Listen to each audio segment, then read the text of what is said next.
In this next session, we're going to talk about parenting and protecting. And as I mentioned, we're going to kind of do this in two different parts. The first part is by looking at the indoctrination. And then the second part is then how do we protect children from that indoctrination. All right, so here's the first part. As we get into this, I want to remind us of two things, and that is that most people are actively trying to love children. They just disagree on how to do that, okay? Some people honestly believe that it is more loving to affirm a child's transgender desires rather than to affirm their biology, okay? And oftentimes this is happening because in our society today, love is being conflated with affirmation. And so people are getting that mixed up and confused. But if you think about it then, as Christians, this is an amazing opportunity, okay? Because now we get to talk to people about what it means to be loving. So real quick, I just want to read this to you. 1 Corinthians 13, 4-8 says that love is patient, love is kind and is not jealous, love does not brag and is not arrogant, does not act unbecomingly, it does not seek its own, is not provoked, does not take into account a wrong suffered, does not rejoice in unrighteousness, but rejoices with the truth, bears all things, believes all things, hopes all things, and endures all things. Love never fails. Now, even though this passage does not specifically define what love does, it does describe to us what love is. Love is God's attitude and demeanor towards his creation through Jesus Christ. So being loving from a Christian perspective then is to treat others the way that God has treated us. And this, if you think about it, then leads to an amazing conversation with people in our communities. What is unrighteousness? What is truth? What does it mean to act unbecomingly? These are great questions to be having with neighbors. So the point of this is just before we start accusing people of intentionally trying to destroy children, we need to help them to understand, and then we need to understand what their perspective of being loving means and help them understand what God's perspective is. Now, right alongside with that, most people have probably only been trained from one perspective and are doing what they think is right. Okay, if you think about it, many of us are probably here today because we're still a little confused about what's going on. If you think about the teachers that are in the education systems, they've probably been taught some of this stuff for years. Okay, so from their perspective, they're doing what they're told is right, they're doing what they are told is most beneficial for children, and they really haven't been told the alternative. So again, this creates us with just an amazing opportunity to develop relationships with people in our community and to help educate them. Don't be afraid to educate people. They might not know. They might not have heard any of this stuff that we're talking about today. Okay, so think of this as just an amazing opportunity to find some resources that you thought were great resources that you can pass along to people. That we have a bunch of resources out there. I'd be happy to talk to you guys about that in more detail. Now, all of that being said though, there are individuals and organizations that are actively recruiting children to be transgendered. Okay, now this could be unintentionally, but this also could be intentionally. For example, a Twitter post says, "It's time to go on the offensive. I won't rest until every American child has been transed." So what I want to talk to you right now is this gender indoctrination process, okay? How do they essentially convince kids to buy into this process? Well, the first thing is to recognize that they target vulnerable children. These are children who are unpopular, who maybe have autism, they've gone through some form of trauma, maybe they experience depression. Studies have actually shown that children with ADHD are 7 times more likely to present with gender dysphoria, and children who are on the autism spectrum are 8 times more likely to present with gender dysphoria. So the idea here is that kids who are already struggling with their mental health, those are the ones that are targeted because they're easy targets. The next thing to understand is that they do what we call love bombing. This is showing affirmation and love to these children so that they start fitting in, they start feeling like they have a great group of friends, maybe they feel like they've got a little bit of a family at school or wherever this is happening. But very quickly after that, oops, I must have gone the wrong way. Very quickly after that, though, these activists try to isolate the children. The idea is to encourage children to stay away from anyone who will not affirm them in their new gender identity or accept that identity. And then they can begin to manipulate those children once they're isolated. And there's actually a number of ways that they can manipulate their children. The first one is actually through memory. So they can tell children, well, you were always transgendered. You just repressed it because your parents never accepted it or because your parents wanted you to be this particular gender. They could also tell the children, well, you weren't really happy with your family. Okay, there's plenty of lies that they can feed the children. They can also manipulate the child's identity by having them take on that full transgender process, and we're going to talk about that just next. What's that gender transitioning? They can also manipulate a child's reality. They can say things to the child like, well, men can become women and women can become men. Biology is meaningless. Reality is really what you think it is. And they train children to think this way. And then finally, the idea is manipulating a child's thoughts with a in-group, out-of-group mentality. So the idea behind this is, okay, well, here in this group, we think this way. And if you're going to challenge us, then you're really bigoted, you're a hater, and you're not really a part of the group. And this scares children then. They don't feel like they can question what's going on or why people believe something because they want those friends. They're getting that love and affirmation, so they want those friends. Next, individuals and organizations are actively encouraging children to transition, okay? So let's go through now this gender transition process that I've been talking about from the beginning here. So the first thing that we noticed is that they will encourage children to question their gender. We saw this, it's happening through many of these books, okay? Once a child starts questioning their gender, the next step is to have them socially transition. So what it means to have somebody socially transition is to maybe use a new name that they pick, to call them by their preferred gender pronouns, maybe have them at school use facilities that otherwise would have been used by another gender, encouraging them to wear clothing typically worn by another gender. So there's many different ways that a child can start to socially transition. What you're actually looking at in those two bottom pictures are what's called a gender closet. They are being provided by some schools so that a child can leave home dressed as one gender, come to school and change, socially transition the entire time that they are at school, and then change clothing before they get home so that their parents don't know that they're transitioning. Next, children are encouraged to take puberty blockers, okay? So puberty blockers being used in this way to stunt healthy puberty is entirely experimental. And yet children as young as 8 years old are taking these puberty blockers. The transgender activists are encouraging children to take these puberty blockers for two different reasons, okay? First of all, it's to give them more time to figure out who they are. They say, okay, take this, you can figure out who you are. The second reason is because they say that if a child goes through puberty as a gender that they don't identify themselves as, that could be detrimental for the child.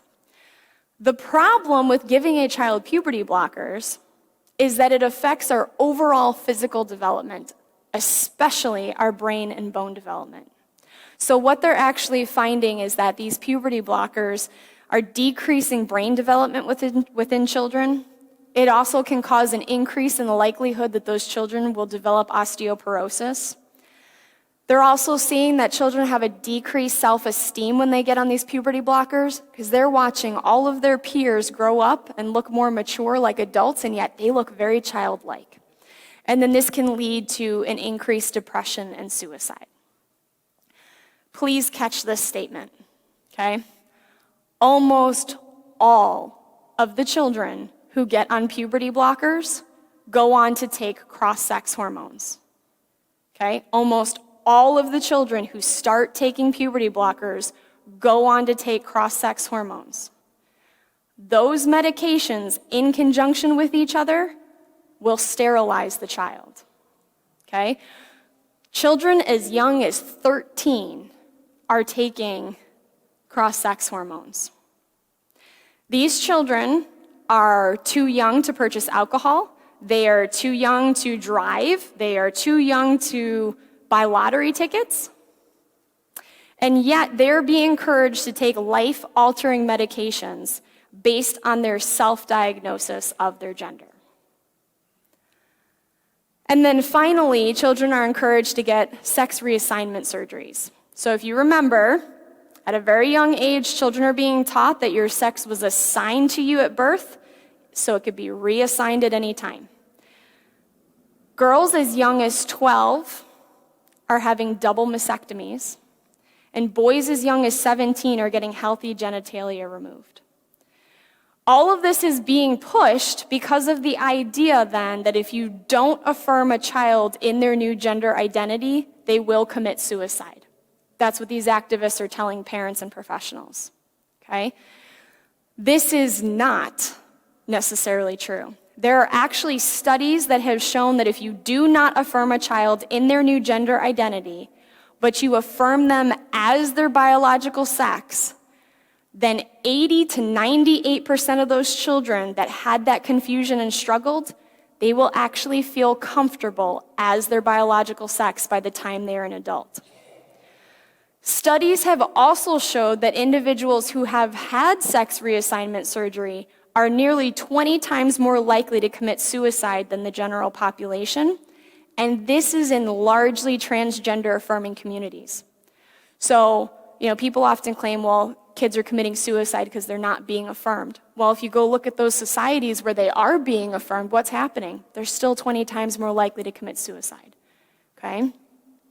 So if you think about this, this is entirely irresponsible for adults, not even just irresponsible, I would call this evil. This is evil for adults to allow children to dictate their medical treatment based on personal opinions, especially based on something that they're claiming can change from day to day. Why would you ever have a child go through any of these if they may wake up the next day and feel comfortable as their biological sex? Now, before I move on, I'm not sure if you guys can see it from there, but this young lady who had this double mastectomy, she actually has many scars on her shoulders and her stomach. So it's actually very clear that she is somebody who has struggled with her mental health, and yet the doctor gave her her largest scar yet. Okay, so this transition process that we're talking about, it does not help children struggling with their mental health.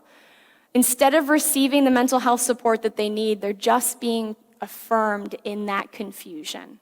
These children and young adults need loving, compassionate counselors who are going to share truth with them. They do not need to be pushed or encouraged into this transition process that's going to destroy them physically and cannot get anywhere close to addressing that hurt and brokenness and confusion that they're feeling inside. All right, next, individuals and organizations are actively working to make parents appear to be enemy number one. So if you have children or grandchildren who are in the public schools, they're probably being taught to identify safe adults in their life. These are adults with whom a child can go to when they're hurt or they need advice or they just need somebody to have a private conversation with. Now, from a Christian perspective, parents should be a child's number one safe adult. However, I understand that not all parents parent the way that they should. And so you have parents who do end up abusing children or who are negligent. And so it is a good concept for children to have other safe adults that they recognize in their life. The problem here is that our culture's definition of safe is changing, okay? An adult is now viewed as safe if they are affirming a child in their chosen identity. So what this means is that parents who are not willing to affirm their children in their new identities are now being deemed as unsafe. And schools are creating policies that are keeping parents out of the loop. So for example, at Geneseo Central School District near me in Livingston County, they actually have a policy where if a middle schooler or a high schooler identifies as transgender, they will not notify the parent unless the child specifically requests that the parent be notified. Okay? This article here is just talking about how the CDC is helping school districts to create those policies. All right? And if that isn't bad enough, posters like this one are being hung up in schools. It says, if your parents aren't accepting of your identity, I'm your mom now, #FreeMomHug. And then we also know that websites also have these quick escape functions so that, if kids are browsing the internet and they are on websites that they don't think their parents would want them viewing, they can hit these quick escape functions and it will disappear off their screen so that their parents, again, won't know the kind of information that they're getting into. Now, psychologists, school psychiatrists, and other counselors are actually recommending that children be separated from their parents who are not supportive of their transitioning. So what we're seeing is that parents are actually losing custody of their children. This young lady's name was Yaley. She was encouraged to leave her parents' house and transition to a man. Her mother had lost custody of her and was only allowed to visit her daughter 1 to 2 hours a week. Yaley ended up committing suicide soon after leaving her mom's home. Now, at this point, I'm sure all of you can pretty much recognize the harms of this ideology, but just to make it clear, this ideology can cause children to question their gender. It's dividing families. It can cause permanent physical damage to healthy bodies, and it is leading to further emotional, mental disorders, depression, and suicide. Okay, so the next section is protecting our children. Now, I understand that not all of you are parents in here. Maybe not all of you are parents of school-age children, okay? Please be ambassadors in your community for the parents, okay? They are struggling with jobs and balancing everything, and if you can come alongside them and help them and educate them and support them, please do so, okay? So in this section, we're going to go through a number of different ways that you can protect your children. So the first way, we encourage you to teach your children the biblical perspective, okay? Teach them about how God created two genders. It's very clear in Genesis that he did. Talk to them about how we don't function as humans the way that God intended us to, but that's why Jesus Christ came, is to redeem us and to make a way for that healing. Now, we actually have a parenting conference where we go into this in much more detail, so if you are interested in learning a little bit more about that, let me know, but I'm assuming most of you are probably well acquainted with this, so we'll keep that part brief. The next thing that we encourage you to do is to train your children to use critical thinking skills. And the reason why is that this can help your children to think deeper about these issues, and it also helps your children to make sure that when we are challenging somebody's thoughts or beliefs, or we're challenging issues, all of that challenging stays in the realm of ideas. Okay, now let me explain that to you, because that's kind of an abstract concept. In our society today, where we believe that autonomy is that, our authoritative kind of governing of our universe, what's happening is that people are saying, well, it's my thoughts, my ideas, and my preferences that are defining my reality and who I am. So if you question what somebody believes or what they think or ideas that they're holding, they believe that you are questioning them, okay? That you are not validating them and that you don't love them, okay? Now, for most people, we understand that this is not a true concept. If anybody is a part of a family or has friends, we recognize that we do not agree with everybody all the time, and yet we still love them. So we need to help these generations to understand that we can disagree with one another and still love them. And that's helping them to understand that we can talk about transgenderism. Let's keep it in the realm of ideas. I'm not attacking you personally, but let's walk through what it means to believe this, okay? Now, one of the things that we've done in this resource guide that I explained to you that you can download from our website is we have a couple pages of just questions on a whole bunch of different topics that you can engage in conversations with your children or your grandchildren, maybe even your community members. But the idea is just to help them to start thinking critically about these issues. Next, we encourage you to shape your child's individual identity. The first thing that we recommend is to affirm your children as a human. And I know that seems really silly, but very sadly in society today, people are questioning what it means to be a human. So remind your children that they are created in God's image.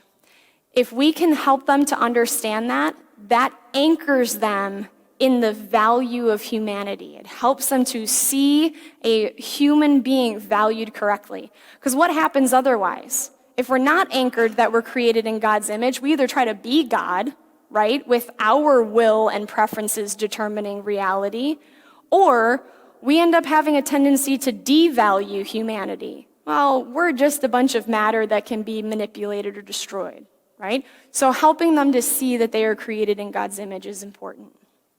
Next, we encourage you to help build their identity in Christ.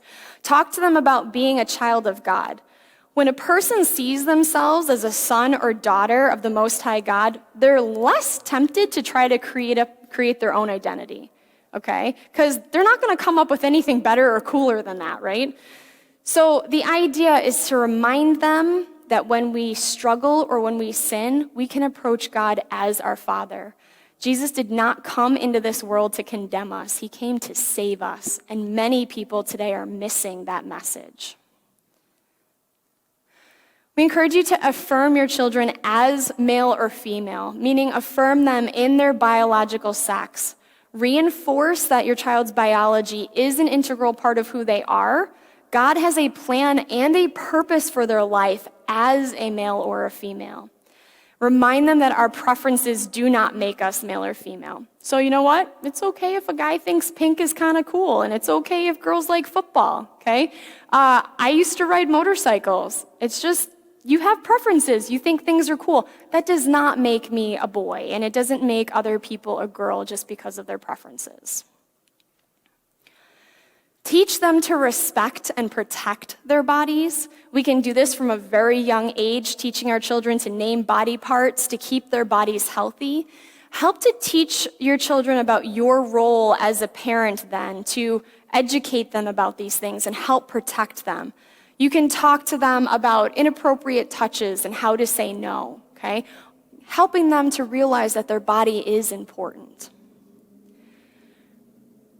Help prepare them for puberty. This is going to be a very uncomfortable and scary time for them, okay? So affirm in them that the changes happening to their body are good, even though they are uncomfortable. It's preparing them for the future that God has for them, okay? So even though I'm sure it is annoying that every time, your 10-year-old or 12-year-old daughter's in the bathroom needing help with stuff, be there for her. Be there for your son who's struggling and doesn't feel comfortable and is questioning things. Walk with them through this. Help them to reminisce or to layer memories. So talk to them about, when they were a kid and when you were a kid, and talk to them about good times and the bad times. Help them to layer memories by having something like, for example, like maybe a park that you used to take them to when they were a child. Have some of their birthdays there so that you reinforce to them, hey, we did this as a family. It's a lot harder for an activist to come into a child and say, you were unhappy with your family, if the child drives by a park every day and says, no, my parents took me there all the time and we had fun playing games and I remember growing up doing this. It's much harder for people to sneak in and plant those horrible ideas if you're helping your child to remember that and layer their memories. And then finally, we encourage you to make strong connections with your kids. I understand that sometimes it's difficult for parents to connect with a kid that seems very different from them. Even in my own family, my son actually has a tendency to be a little bit more of a mommy's boy, and my daughter is much more like, I want to hang out with dad. And sometimes that just happens, okay? But that being said, as an adult, the idea here is get out of your comfort zone and do things with your kids. Hang out with them and see what they enjoy. If you're a really rough and tough guy that likes to go out and play football and do these things, and you've got a quiet boy that just wants to do art or play the piano, grab a beer, go sit on the couch and say, hey son, let me hear your new song that you just learned. Maybe go sit on the piano bench with him and say, hey, can you teach me one? Do you know the chopsticks? Maybe I can learn that. And laugh when you fail and your kid thinks you're horrible at playing the piano, right? There are ways that you can engage with your kids on a regular basis that you help to support them. The idea with all of this is that if our children are getting love and affirmation from all the right places, they won't be looking for it in the wrong places. Along with this is to also shape their family identity. Remind them that they are a part of your family. They already belong. Maybe come up with things like some family traditions that you can do to help them to look forward to things.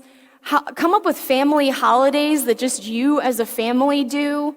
Have some family greetings, maybe every time that you see them after school or in the morning or whatever it might be. Maybe have secret handshakes, okay? Daily rituals that you do with your kids. Make sure you guys are sitting down and having meals with them. Make sure you're reading together at night. Maybe do something special before they go to school. Things that help them to realize that they belong. And then make sure you're celebrating each season of their life, okay? Celebrating both singleness and marriage within the context of the family. Reminding them that God has a plan for them during every season of life.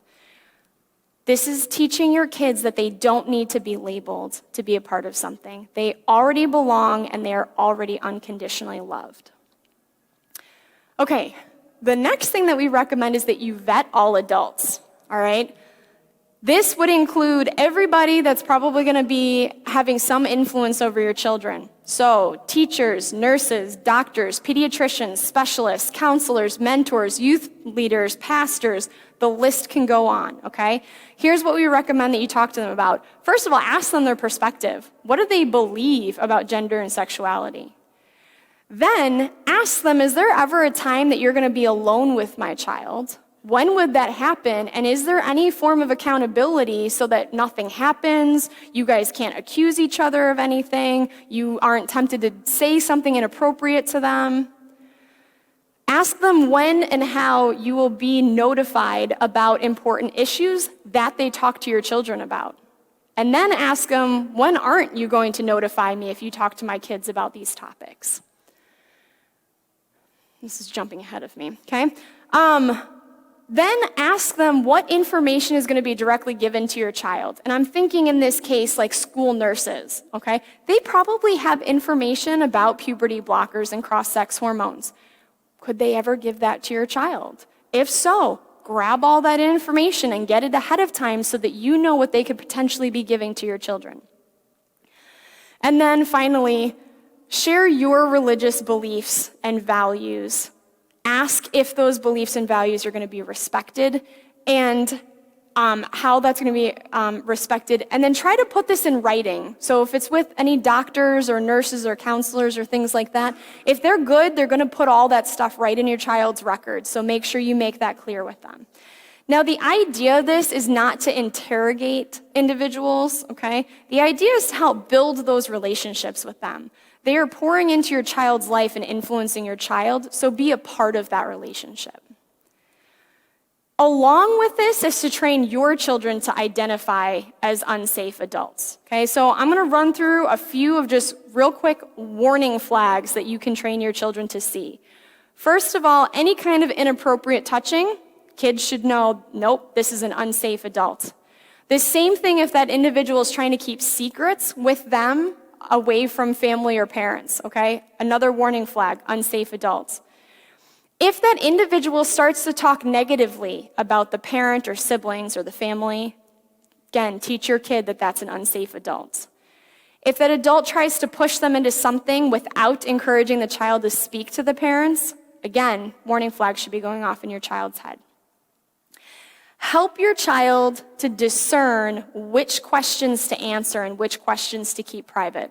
I'm thinking, for example, in the doctor's office. At some point, doctors ask, I think it's around 12 years old, if the child wants to meet without the doctor, okay? Train your children before they go into those meetings about what questions are appropriate for them to answer and when they need to say, I want my parent in the room for this conversation, or when they say, go ask my parent. Okay? But you got to train your kids, because otherwise there's an authority figure in the room and they're just going to answer the questions. Teach your children how to leave conversations if they feel uncomfortable. Start off with how to politely excuse themselves, all the way to if it's something that they need to physically get out of a situation.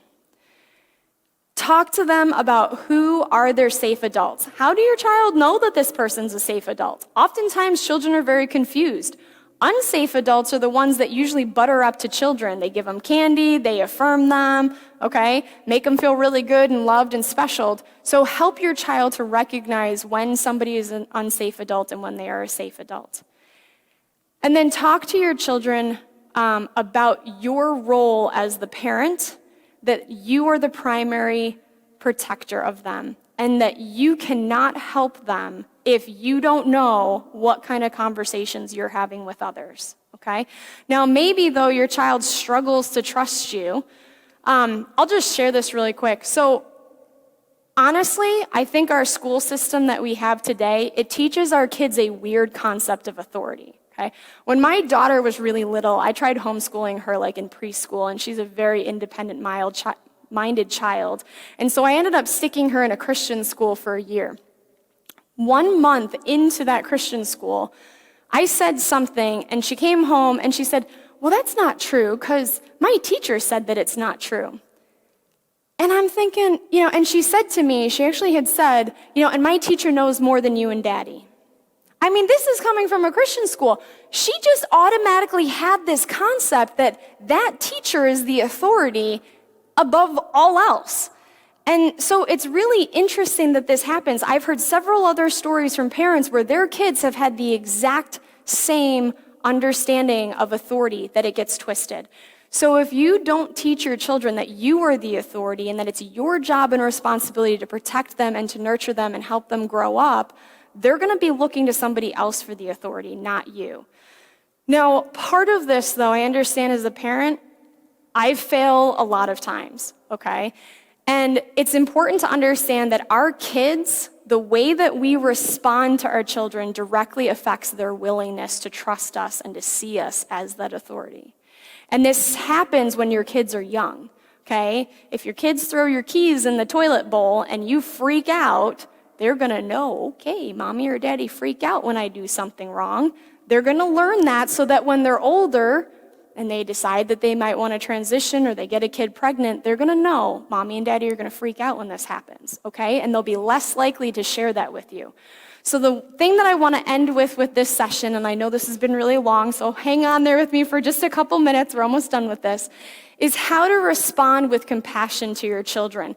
This hopefully would be something that if you've got little kids, you start with when they're little. If it's something that you didn't do with your kids, I recommend that you go to them and say, I'm really sorry I didn't treat you this way when you came to me.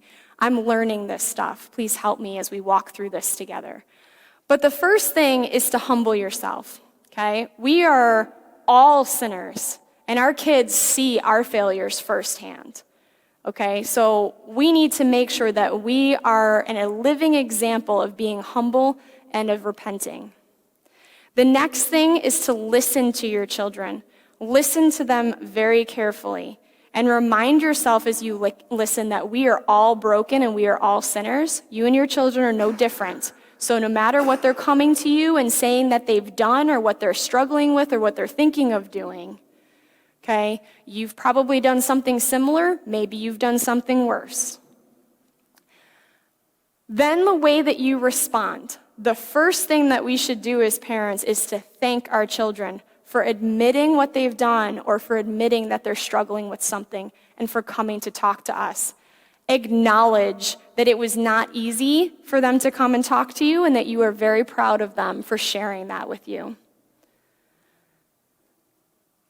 Next, remind them that they are loved. There is nothing that they can do to make you love them more or less, and there is nothing that they can do to make God love them more or less. They are already unconditionally loved.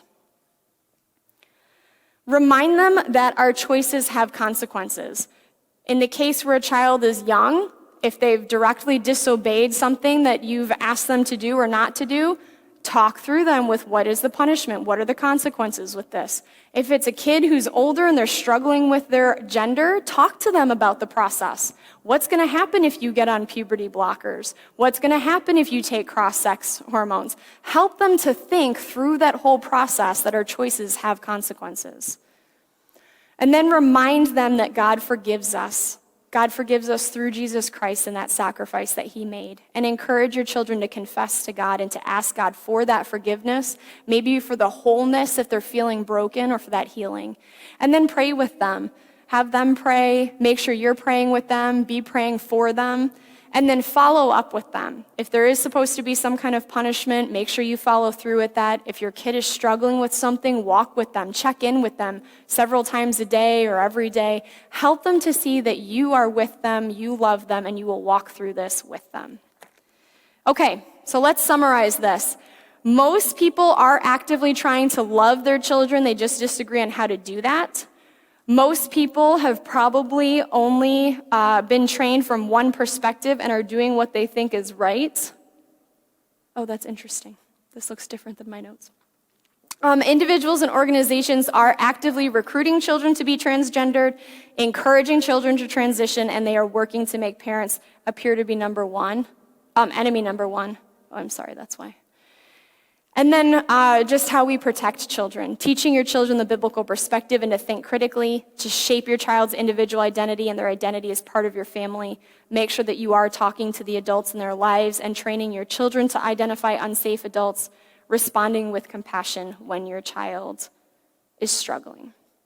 Okay, we are going to take a break, which I am sure is much needed at this point. This is a time when you can grab some of those index cards and you can hand them to me. If you would rather come up and ask a question on the microphone when we get back, that's fine. One of the things that I have offered to you guys is these set of challenge questions. So I appreciate what Pastor Emilio was talking about in the idea that this isn't just to fill our minds. This is to actually go out and be active in community. So these are just some questions that may challenge you, may make you feel a little uncomfortable as you're thinking through these things. But if you're interested in that, that is there to help you. And otherwise, we are done with this session. Thank you.